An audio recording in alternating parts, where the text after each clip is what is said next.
মানুষ্যমর্থদ মনিত্যমপিহ ধীর তূর্ণং যতেতং পদেন মৃত্যু যাবৎ নিঃশ্বাসায় বিষখল সর্বতঃসাৎ। মহাপ্রভু সার্বভৌম ভট্টাচার্যকে না সার্বভৌম ভট্টাচার্যকে কৃপা করেছেন। কৃপা যখন করলেন তারপরে হরের নাম হরের নাম হরের নামই কে বল কলৌ নাস্তেব নাস্তেব নাস্তেব গতির অন্যথা, এই শ্লোকটি মহাপ্রভু ব্যাখ্যা করে শোনালেন। হচ্ছে সরদার্শনিক পণ্ডিত, ছটা দর্শন শাস্ত্রের পণ্ডিত। সেই কালে সার্বভৌম ভট্টাচার্যের মতো পৃথিবীতে আর দ্বিতীয় পণ্ডিত ছিল না। সার্বভৌম ভট্টাচার্য ছিল পৃথিবীর অদ্বিতীয় পণ্ডিত, বৃহস্পতির অবতার। মহাপ্রভু বলছেন, তাকে হরের নাম ব্যাখ্যা করে শোনালেন মহাপ্রভু। হরের নাম মানে হরিনাম। হরিনাম ভগবান শ্রীকৃষ্ণের এক নাম হরি। তাহলে হরি শব্দটা আসছে কি? হরি শব্দটা এই যে দেখো, এই যে তুমি দিয়েছ, এইটাই ব্যাকরণ। এই ব্যাকরণ থেকে হরি শব্দটা হচ্ছে, হরণ শব্দ থেকে হরি শব্দের উৎপত্তি। হরি মানে চুরি, হরণ শব্দ, হরণ শব্দ অর্থাৎ চুরি।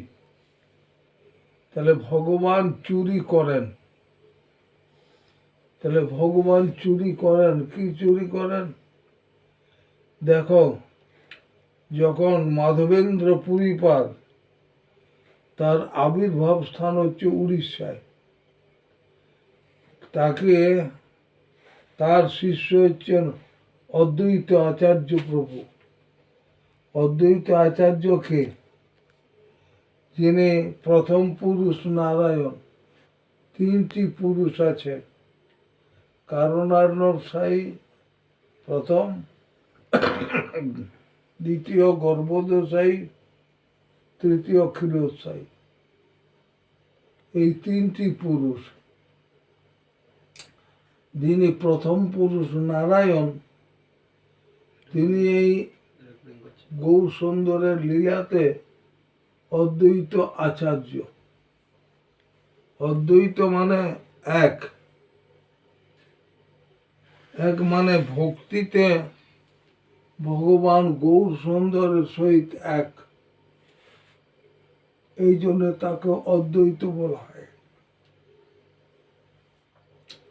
আবার আচার্য মানে আচিন অতি য সাতার্থ মাচারে স্থাপয়ত্যপি স্বয়ং আচরতে যস্মাৎ আচার্যস্তেন কীর্তিত। এই শুদ্ধা ভক্তির তিনি আচরণ করেছিলেন। তিনি নারায়ণ, অদ্বৈত হয়ে এলেন। এসে তিনি কি করলেন? শুদ্ধ ভক্তির আচরণ করলেন। তাহলে শুদ্ধ ভক্তিটা কি? শুদ্ধ ভক্তিটা রূপ গোস্বামী, 6 গোস্বামীর একজন, উনি শুদ্ধ ভক্তির কথা লিখে গেছেন। ভক্তি রসামৃত সিন্ধু গ্রন্থে পূর্ব বিভাগে সাধন ভক্তি লহরীতে এই শ্লোকটি আছে।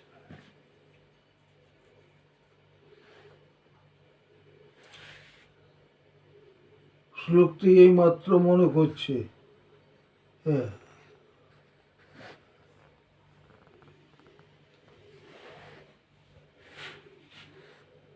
অন্যাভিলাষিতা শূন্যং জ্ঞান কর্মাদ্যনাবৃতম আনুকূল্যেন কৃষ্ণানুশীলন ভক্তির উত্তমা অন্যাভিলাষিতা শূন্য। শুদ্ধ ভক্তি করতে গেলে এই পৃথিবীতে লক্ষ লক্ষ প্রকারের ভোগের বস্তু আছে, জড় বস্তু। কোনো বস্তুর দিকে মনটি যাবে না। অন্য অভিলাষ শূন্য, কোনো অভিলাষেই নিজের ইন্দ্রিয় সুখের জন্য মনে করবে না। অন্যাভিলাষিতা শূন্য। জ্ঞান ও কর্মাদ্যনাবৃতম, জ্ঞান এবং কর্মের দ্বারাই শুদ্ধ ভক্তিটাকে ঢাকা দিয়ে রাখা যাবে না, অনাবৃত। আনুকূল্যেন কৃষ্ণানুশীলন, তুমি যে ভক্তিটা করছো সেই ভক্তিটা করতে যে দেখছো অনেক বাধা আসছে, অনেক বাধা যে আসছে, তখন সেই সেই স্থানটা পরিত্যাগ করলে, সেই সঙ্গটাও পরিত্যাগ করলে, স্থানটাও পরিত্যাগ করলে,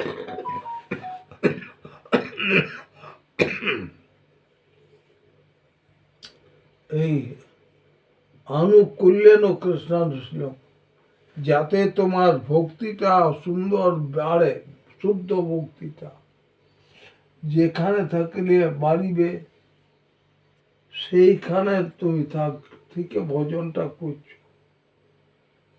অনুকূল, আর এটা ভজনের অনুকূল। এই যে ভজনের অনুকূলটা, প্রতিকূলটাকে পরিত্যাগ করে অনুকূলটাকে আশ্রয় করলে তাতে কি হবে না, ওই শুদ্ধ ভক্তি তোমার হৃদয়ে উদয় হবে। আর গোলালুর মতো সবের মধ্যেই মিশে গেলে তাহলে কিন্তু শুদ্ধ ভক্তিটা হবে না। হ্যাঁ, ওটা হচ্ছে কি হবে না, মিশ্রা ভক্তি হচ্ছে। জ্ঞান মিশ্রা, কর্ম মিশ্রা ভক্তি, যোগ মিশ্রা ভক্তি, জ্ঞান মিশ্রা ভক্তি, মিশ্রা ভক্তি হচ্ছে, শুদ্ধ ভক্তি হচ্ছে না।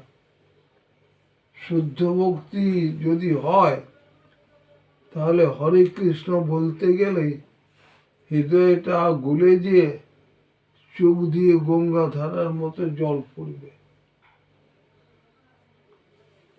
আবার সব রূপ গোস্বামী বলে গেছেন, সব কালে ওটা প্রেম বলে ধরা যাবে না। যার স্বভাব পিচ্ছিল হৃদয়, কিছু কারণের কথা শুনলে তাদের চোখ দিয়ে জল পড়ে যায়। আমি বীরভূম শিউড়িতে আমার বাইরে প্রচার কার্য, একটা লোকের বাড়িতে যে উপস্থিত হয়েছে, লোকটি বাড়িতে একাই আছে, তাকে হরিকথা শুনিয়েছে। হরিকথা শোনাতে সে তার চোখ দিয়ে ঝরঝর করে জল পড়তে লাগলো। আমার শিক্ষা গুরুদেবকে এসে বললাম, আজ হরিকথা বলছিলাম, একটা লোকের চোখ দিয়ে ঝরঝর করে জল পড়ছে। আপনি জানেন নাই? ও রূপ গোস্বামী ওইটা প্রেম ভক্তির লক্ষণ বলে নাই, ওটা স্বভাব পিচ্ছিল হৃদয় লোক কিছু কারণের কথা শুনেছে, শুনে তার চোখ দিয়ে জল পড়ছে, ওটা কৃষ্ণ প্রেমে নয়। এইটি শিক্ষা গুরুদেব বলেছিলেন। এই জন্য চোখ দিয়ে জলটা যে পড়বে, সেই জলটা পড়বে যেমন মহাপ্রভু জগন্নাথ রথযাত্রায় নৃত্য কীর্তন করছেন প্রেমেতে, চোখ দিয়ে জল পড়ছে পিচকারির মতো। আশেপাশে যারা আছে তারা মহাপ্রভু চোখের জলে স্নান হয়ে যাচ্ছে। ওইভাবে পিচকারির মতো জল তোমার চোখ দিয়ে বেরোবে ছিটকে। হ্যাঁ, সেইটা হবে প্রেম ভক্তি।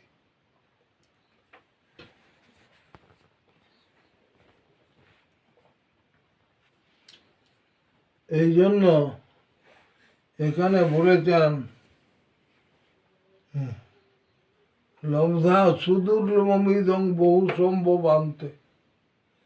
এই যে মনুষ্য দেহ তোমরা সমস্ত পেয়েছ বহু সম্ভব আনতে, বহু জন্মের বহু সুকৃতি সৌভাগ্যের ফলে সুকৃতি করেছিল। সুকৃতি মানে ভজনমূলক কিছু কার্য করেছিলে, সেইটাতে হয়েছে সুকৃতি। সুকৃতি মানে সুকৃতিটা হচ্ছে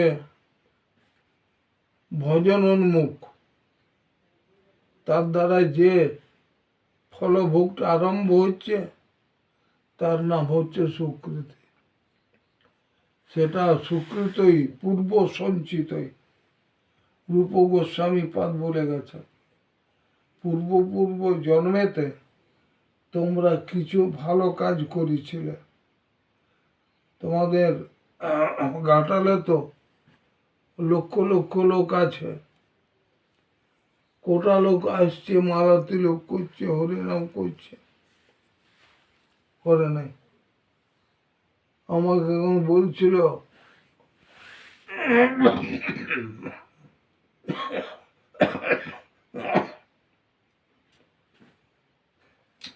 একজনের দোকানে গেছি কালেকশন করতে,